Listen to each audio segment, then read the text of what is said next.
Hey everybody, Greg here. Hey everybody, Greg here with KillerReviews.com. So we're sitting here making YouTube videos today, and my head writer at KillerReviews.com sends me an email. Dude, the review for Poltergeist Remake is up.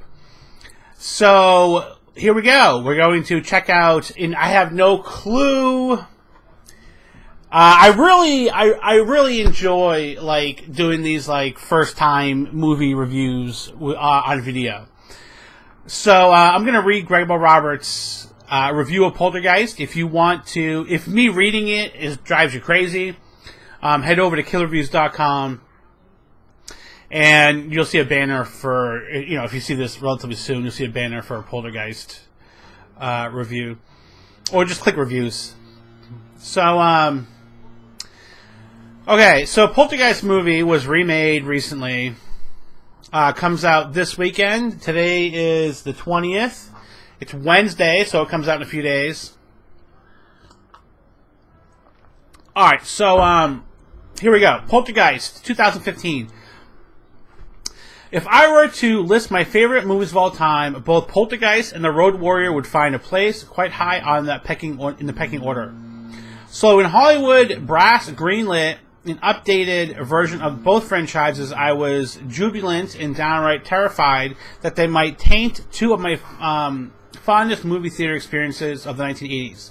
So far, so good. George Miller's Mad Max Fury Road was released last week and it lived up to my expectations while winning over critics an incredible 98% approval rating on Rotten Tomatoes. Now comes the lesser hyped of the two films, and the verdict is: Poltergeist 2015 stars Sam Rockwell and Rosemarie DeWitt as Eric and Amy Bowen. The original Poltergeist family surname was Freeling. Yeah, well, why would they change that? That's interesting. Eric and Amy are new homeowners. Okay, we know the plot to the movie. A box of dolls are found in the attic. Well, that's interesting. A box of dolls... Okay, I'm sorry. I should probably read that. Eric and Amy are new homeowners, bringing the family of three, youngest daughter Madison, middle child Griffin, and teenager Kendra, to a new 4-bedroom suburban home. Unlike the original, Eric is recently unemployed, so why wouldn't you buy a new house when you have no... Okay, so why would you buy a new house when you have no income? And Amy is a wannabe writer of sorts. Their experiences in the new house add layers to the original.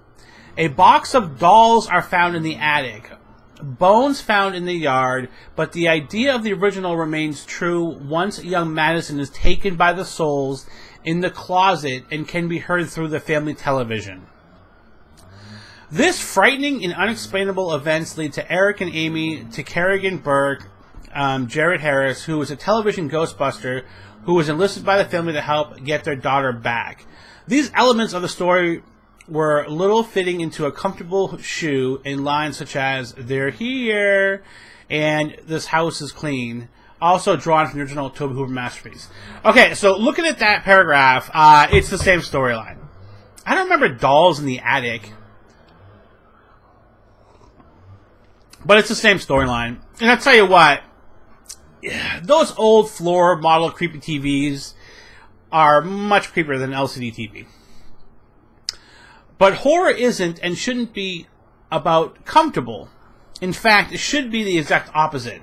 And director Gil Kenan, who did Monster House, walks the line without pushing enough buttons to truly make this Poltergeist stand out from 1982 Mother. There are plenty of good things on which to present. The adult three actors of Rockwell, DeWitt, and Harris all do a bang-up job in their respective roles. And the three children are equal in their expressions on screen. The effects are updated from the 2015 updated with 2015 technology, and the clown doll is effectively more spooky in the 2015 edition, even if the 1982 doll was likely the reason I hate clowns. I'm telling you, if you watch this movie when you were little, clowns really, this movie, like Jaws was, you didn't go in the ocean because of Jaws. You didn't get clowns because of Poltergeist. It's literally that effective amongst all the people who grew up in the 80s. But the update doesn't have that special something, that oomph factor. There are some good PG-13 scares, no blood I should add, and some new and interesting scenes, one in particular involving a power drill.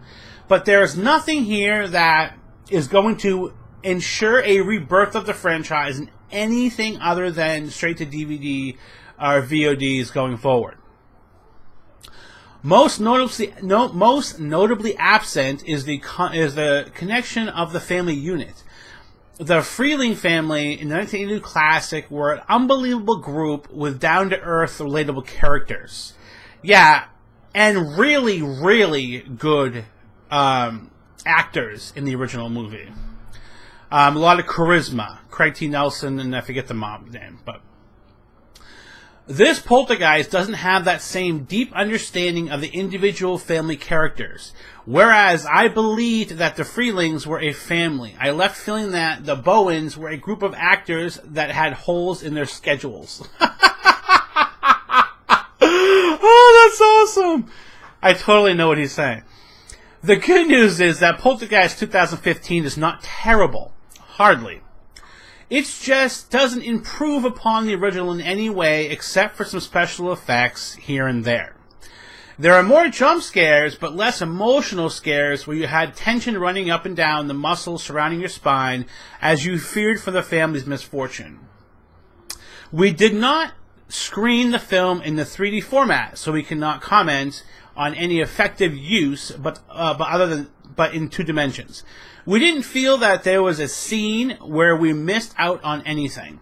Maybe the basement skeleton hands or the possessed squirrel, that sounds really stupid, would pop better if we were wearing funny glasses, but we advise on saving the money and screening the film in regular format. Last paragraph. In short, Poltergeist isn't as bad as it could have been, or as good as we wanted it to be. There were too many look-behind-you moments and not enough emphasis on encouraging the writers to script a film that can be best described... There were too many look-behind-you moments and not enough emphasis on encouraging the writers to script a film that can be best described as meh. Okay, so I asked him for an overall review, a number review, and he said he would give the film a 2.5.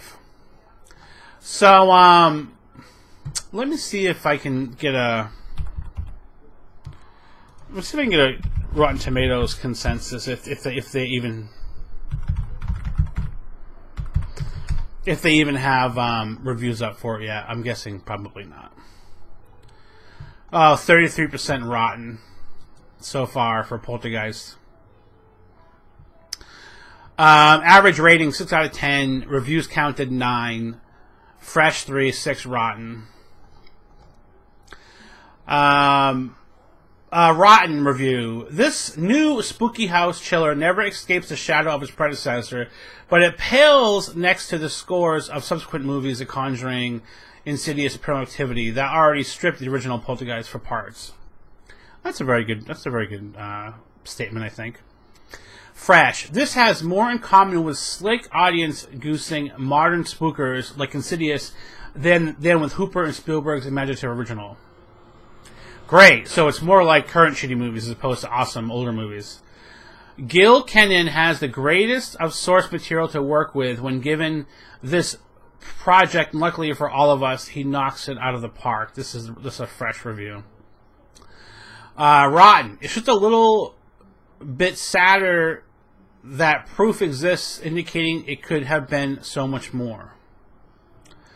Another one from Screen It International. If there's a case to be made for reimagining classic cinema, Poltergeist isn't part of it. Yeah, so basically, I mean, I already know what the deal is.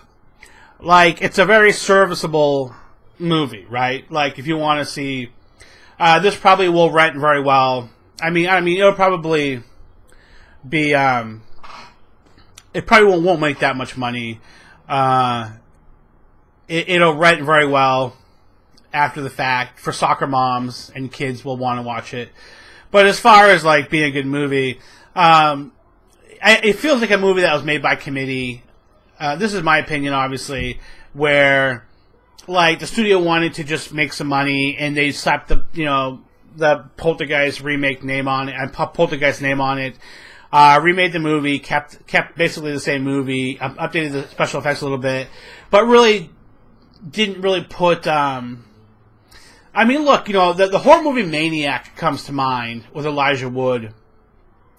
The director, I apologize, I don't know his name offhand, but he wanted to remake Maniac, had a very specific vision and a passion for the movie.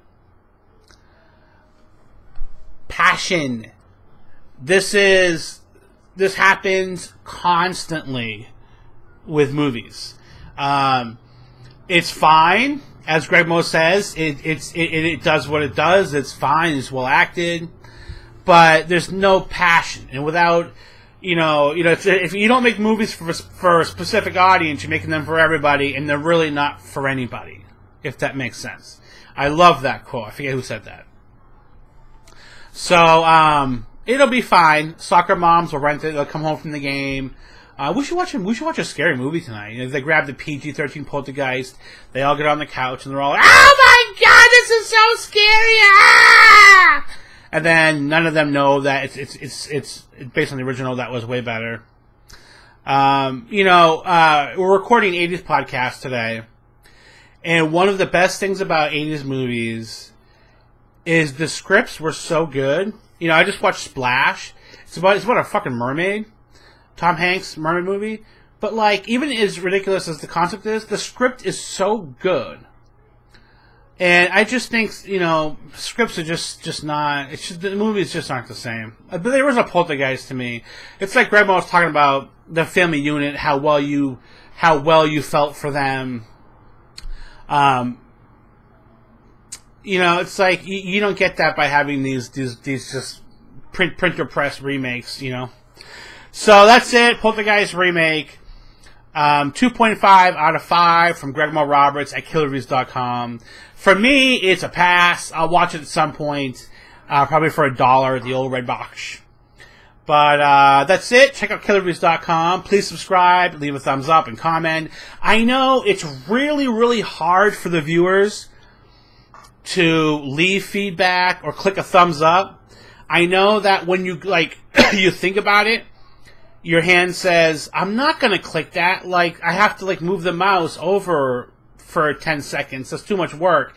I understand it's very, very, very stressful on your body to take the 10 seconds to interact and leave a comment or a thumbs up. But if you can somehow, if you ate your spinach this morning or you got a good night's sleep and somehow you could possibly have the energy, muster up the energy to click that thumbs up, it would be really appreciated. So, over and out. Have a great day. Bye.